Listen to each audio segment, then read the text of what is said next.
ধনবাড়ি জমিদার বাড়ি বাংলাদেশের টাঙ্গাইল জেলার ধনবাড়ি উপজেলায় অবস্থিত এক ঐতিহাসিক জমিদার বাড়ি, যা স্থানীয়দের কাছে নবাব প্যালেস বা নবাব মঞ্জিল নামে বেশ পরিচিত।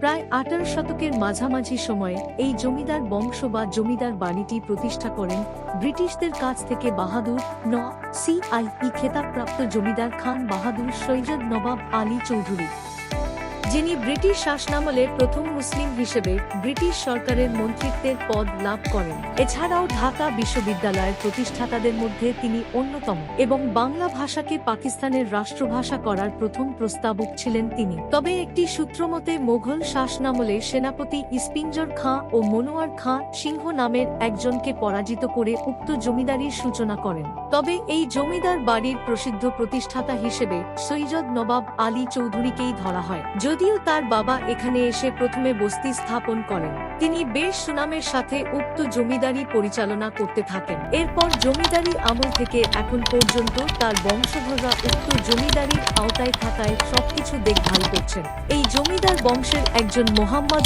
আলী বগুড়া পাকিস্তানের তৃতীয় প্রধানমন্ত্রী ছিলেন এবং আরেকজন সৈয়দ হাসান আলী চৌধুরী পূর্ব পাকিস্তানের শিল্পমন্ত্রী ও বাংলাদেশ গঠনের পর বাংলাদেশের রাজনৈতিক দল BNP থেকে সংসদ সদস্য নির্বাচিত হন।